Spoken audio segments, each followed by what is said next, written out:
નમસ્કાર વિદ્યાર્થી મિત્રો, ધોરણ 12 ભૌતિક વિજ્ઞાન વિષયના 9મા પ્રકરણ કે જેનું નામ છે કિરણ પ્રકાશશાસ્ત્ર અને પ્રકાશીય ઉપકરણો,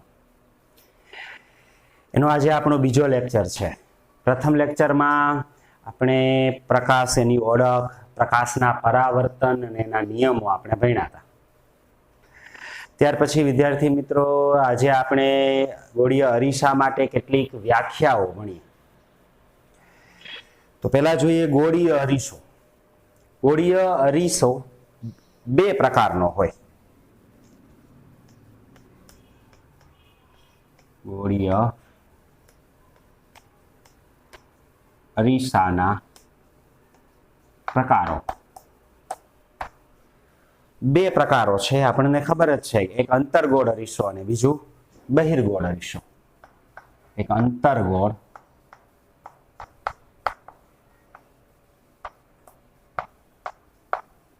અને બીજો બહિર્ગોળ અરીસો.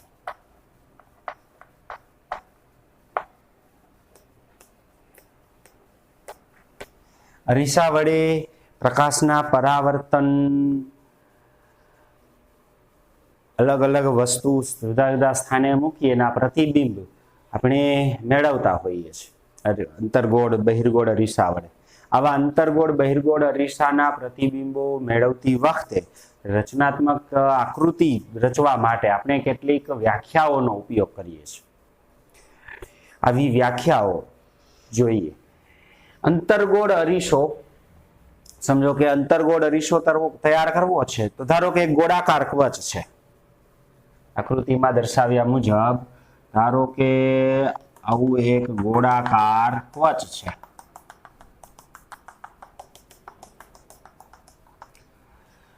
આ ગોળાકાર કવચની ત્રિજ્યા ધારો કે r છે. આખા ગોળાકાર કવચમાંથી આટલો ભાગ, આખા ગોળાકાર કવચમાંથી આટલો ભાગ પસંદ કરીએ અને આ ભાગ ઉપર અંદરની સપાટી ચળકતી તૈયાર કરવા માટે બહારની સપાટી પર ચમકતા પદાર્થનો લેપ કરી દે. ચાંદી જેવા ચળકતા પદાર્થ છે એનો લેપ કરી નાખીએ આટલા ભાગમાંથી, તો એની અંદરની સપાટી પરાવર્તક બનશે. આ આખા ગોળાકાર કવચમાંથી પહેલા આટલો ભાગ કાપી લેવાનો. આટલો ભાગ કાપી અને એની બહારની સપાટી પર ચમકતા પદાર્થનો લેપ કરી તો અંદરની સપાટી પરાવર્તક બને. આ અંદરની સપાટી પરાવર્તક બને ત્યારે જે આ અરીસો તૈયાર થાય, આ અરીસાને અંતર્ગોળ અરીસો કહેવાય. એ જ રીતે ધારો કે આવું બીજું ગોળાકાર કવચ છે, બરાબર. આ ગોળાકાર કવચ છે, એમાંથી બહિર્ગોળ અરીસો તૈયાર કરવો છે તો ગોળાકાર કવચનો આટલો ભાગ આમ કાપી લે. આટલો ભાગ આમ કાપી લીધો છે અહીંયાથી આમ. એની બહારની સપાટી ચળકતી કરવા માટે એની અંદરના વિસ્તારમાં ચળકતા પદાર્થ, ચાંદી જેવા ચમકતા પદાર્થનો લેપ કરી દઈ તો બહારની સપાટી, તેની બાહ્ય સપાટી ચમકતી બનશે. બાહ્ય સપાટી એની ચમકતી બનશે. ત્યારે આ જે અરીસો તૈયાર થાય બહિર્ગોળ અરીસો હશે. આમ અંદરની સપાટી પરાવર્તક હોય તો અંતર્ગોળ અરીસો, બહારની સપાટી પરાવર્તક હોય તો બહિર્ગોળ અરીસો. અંતર્ગોળ અને બહિર્ગોળ અરીસાઓ ગોળાકાર કવચના જ ભાગ હોય છે. આ ગોળાકાર કવચમાંથી જ આ રીતે તૈયાર કરવામાં આવે છે. આવા પરાવર્તક પદાર્થોનો લેપ કરી અને અરીસો, અંતર્ગોળ અને બહિર્ગોળ અરીસા બનાવવામાં આવે.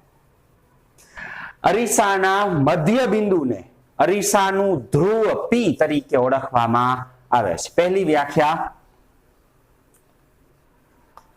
ધ્રુવ, જેને સંકેતમાં P વડે દર્શાવાય. ધ્રુવ કોને કહેવાય? તો કે અરીસાની સપાટીના મધ્ય બિંદુને, અહીંયા પણ અરીસાની સપાટી પર મધ્ય બિંદુને ધ્રુવ P તરીકે ઓળખવામાં આવે છે. અરીસાની સપાટીના મધ્ય બિંદુને ધ્રુવ પી કહેવાય. ગોળાકાર અરીસાઓ, ગોળીય અરીસા, અંતર્ગોળ અને બહિર્ગોળ અરીસાઓ ગોળાકાર કવચમાંથી તૈયાર કરવામાં આવે. જે ગોળાકાર કવચમાંથી અંતર્ગોળ અરીસો બને છે એનું કેન્દ્ર ધારો કે અહીંયા છે, તો આ કેન્દ્રને આ અંતર્ગોળ અરીસાનું વક્રતા કેન્દ્ર સી કહેવાય. બીજી વ્યાખ્યા, વક્રતા કેન્દ્ર સી. અંતર્ગોળ અરીસો જે ગોળાકાર કવચમાંથી તૈયાર કરવામાં આવે છે એ ગોળાકાર કવચના કેન્દ્રને વક્રતા કેન્દ્ર કહે છે. એ જ રીતે બહિર્ગોળ અરીસો પણ આવો ગોળાકાર કવચમાંથી બનાવવામાં આવેલ છે. ધારો કે આ ગોળાકાર કવચનું અહીંયા કેન્દ્ર છે, તો આ કેન્દ્ર વક્રતા કેન્દ્ર સી તરીકે ઓળખવામાં આવે છે. આમ અંતર્ગોળ કે બહિર્ગોળ અરીસો જે ગોળાકાર કવચમાંથી તૈયાર કરવામાં આવે એ ગોળાકાર કવચના કેન્દ્રને અરીસાનું વક્રતા કેન્દ્ર સી કહેવાય. અરીસાના વક્રતા કેન્દ્ર અને ધ્રુવને જોડતી રેખાને અરીસાની મુખ્ય અક્ષ કહે છે. મુખ્ય અક્ષ કહેવાય. ત્રીજી વ્યાખ્યા, મુખ્ય અક્ષ. અરીસાના સપાટીના વક્રતા કેન્દ્ર સી અને ધ્રુવ પી ને જોડતી રેખા એ અરીસાની મુખ્ય અક્ષ છે. ધ્રુવ પી અને વક્રતા કેન્દ્ર સી ને જોડતી રેખા એ અરીસાની મુખ્ય અક્ષ છે. મુખ્ય અક્ષ.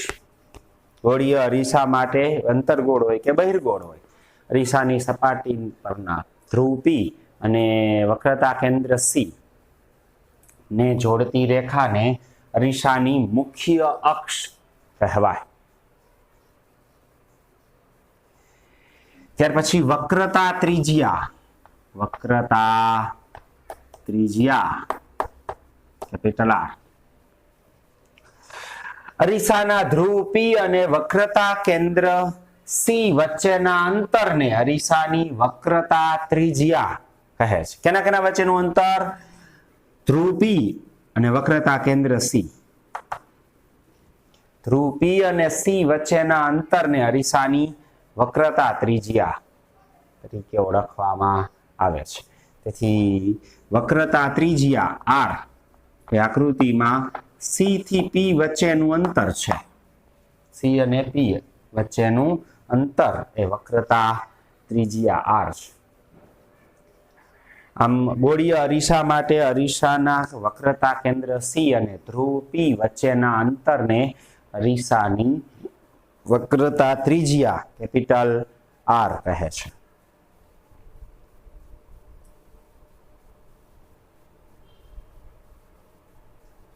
ત્યાર પછી અરીસાનું મુખ્ય કેન્દ્ર. મુખ્ય કેન્દ્ર એફ, ફોકલ પોઈન્ટ. આ મુખ્ય કેન્દ્ર. મુખ્ય કેન્દ્ર કોને કહેવાય? અંતર્ગોળ અરીસા ઉપર મુખ્ય અક્ષને સમાંતર કિરણો આપાત કરીએ તો મુખ્ય અક્ષને સમાંતર કિરણો કોઈ એક બિંદુએ કેન્દ્રિત થાય. જે બિંદુએ કેન્દ્રિત થતા હોય આ બિંદુને અંતર્ગોળ અરીસાનું મુખ્ય કેન્દ્ર કહેવાય.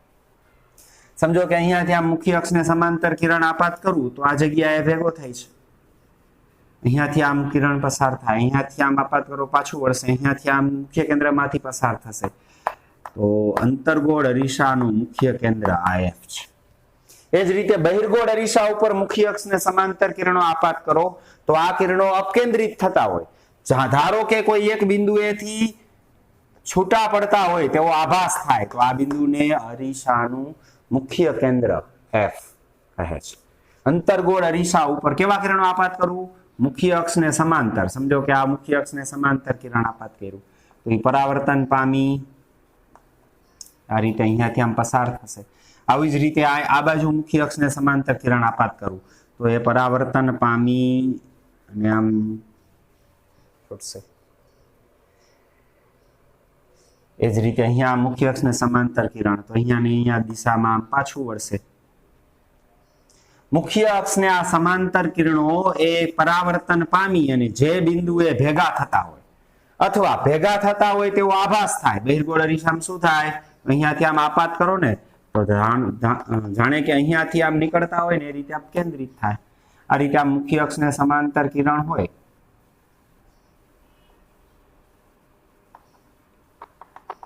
અહીંયાથી આમ આપાત થાય આ તરફ ને આ તરફ પરાવર્તન પામે.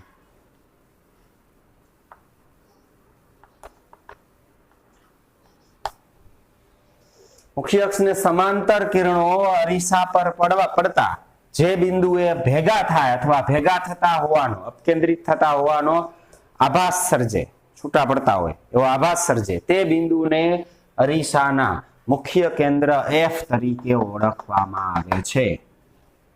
અરીસાનું મુખ્ય કેન્દ્ર.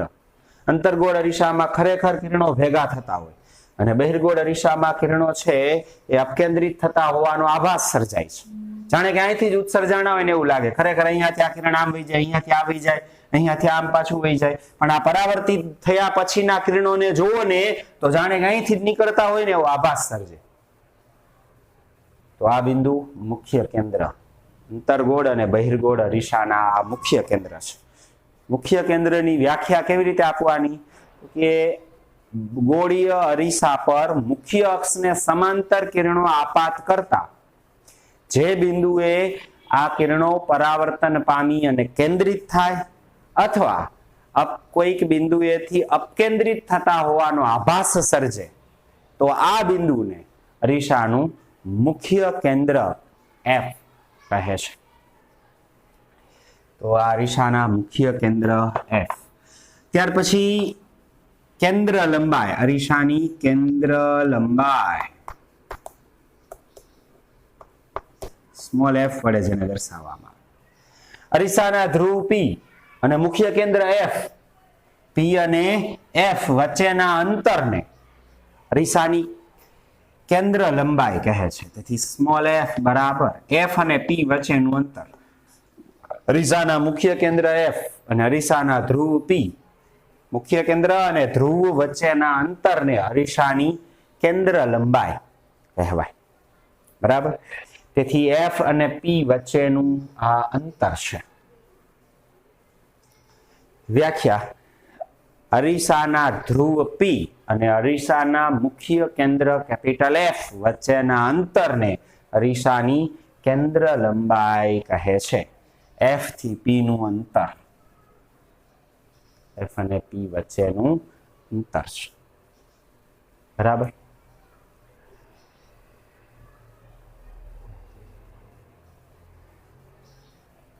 ત્યાર પછી પેરેક્શિયલ કિરણો. પેરેક્શિયલ કિરણો, પેરેક્શિયલ રેઝ.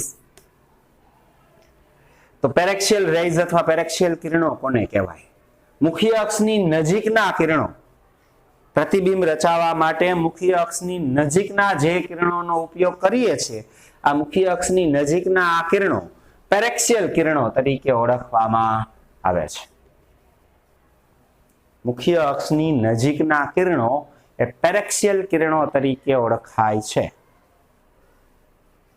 ત્યાર પછી દર્પણમુખ. અરીસાની વર્તુળાકાર ધાર વચ્ચેના અંતરને, અહીંયાથી આધારનું અંતર અથવા આધારથી આધારનું અંતર, અરીસાની વર્તુળાકાર ધાર વચ્ચેના અંતર, એને અરીસાનું દર્પણમુખ કહે છે. આ અંતર્ગોળ અરીસાનું દર્પણમુખ એટલે આ બિંદુથી આ બિંદુનું અંતર. એ જ રીતે આ બહિર્ગોળ અરીસાનું દર્પણમુખ એટલે આ બિંદુથી આ બિંદુનું અંતર. એ અરીસાના દર્પણમુખ છે. અરીસાની વર્તુળાકાર ધાર નો વ્યાસ, વર્તુળાકાર ધારના વ્યાસને અરીસાનું દર્પણમુખ કહે છે.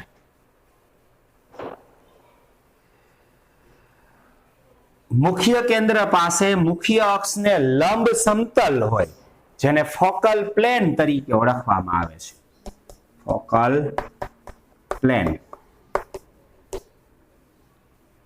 મુખ્ય કેન્દ્ર પાસે મુખ્ય અક્ષને લંબ સમતલ જે ફોકલ પ્લેન તરીકે ઓળખાય છે, ફોકલ પ્લેન તરીકે ઓળખવામાં આવે છે.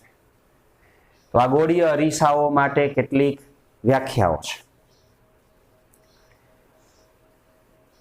ફરીથી વ્યાખ્યાઓ એકવાર જોઈ લઈ. અરીસાના કેન્દ્ર મધ્યમાં રહેલા કેન્દ્રને, અરીસાના સપાટી પરના કેન્દ્રને અરીસાનું ધ્રુવ પી કહે છે. ગોળીય અરીસો જે ગોળાકાર કવચમાંથી બનાવેલો છે તેના કેન્દ્રને અરીસાનું વક્રતા કેન્દ્ર સી કહેવાય. ધ્રુવ પી અને વક્રતા કેન્દ્ર સી ને જોડતી રેખાને અરીસાની મુખ્ય અક્ષ કહે છે. ધ્રુવ પી થી વક્રતા કેન્દ્ર સી ના અંતરને અરીસાની વક્રતા ત્રિજ્યા આર તરીકે ઓળખવામાં આવે છે. મુખ્ય અક્ષને સમાંતર કિરણો અરીસા પર, વક્ર અરીસા પર આપાત કરતા જે બિંદુએ ભેગા થાય અથવા તો અપકેન્દ્રિત થતા હોવાનો આભાસ સર્જે તે બિંદુને મુખ્ય કેન્દ્ર કેપિટલ એફ કહે છે. મુખ્ય કેન્દ્ર અને ધ્રુવ વચ્ચેના અંતરને અરીસાની કેન્દ્ર લંબાઈ સ્મોલ એફ કહે છે. મુખ્ય અક્ષની નજીકના કિરણો જેને પેરેક્સિયલ કિરણો તરીકે ઓળખવામાં આવે છે. અરીસાની વર્તુળાકાર ધારના વ્યાસને અરીસાનું દર્પણ મુખ કહેવાય.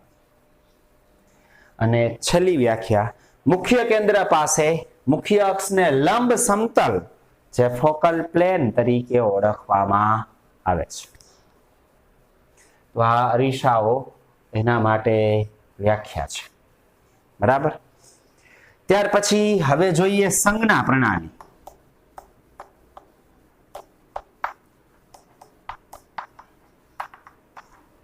સંજ્ઞા પ્રણાલી.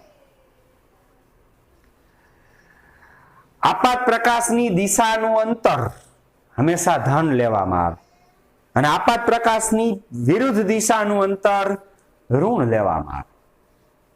બધા અંતરો ધ્રુવ પી થી માપવામાં આવે.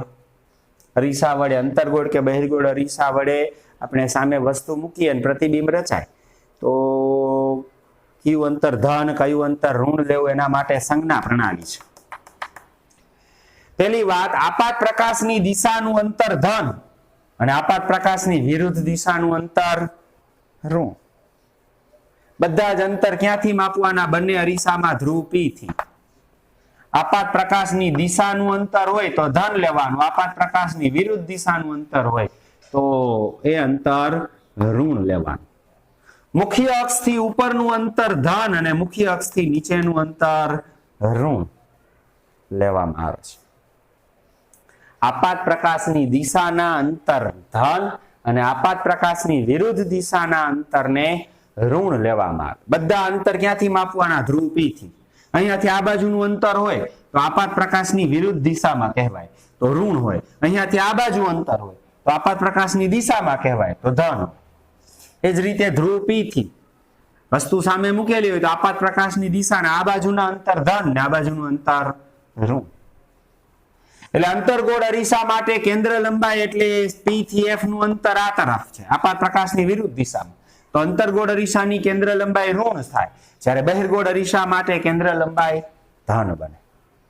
આમ આપાત પ્રકાશની દિશાનું અંતર ધન, આપાત પ્રકાશની વિરુદ્ધ દિશાનું અંતર ઋણ લેવામાં આવે.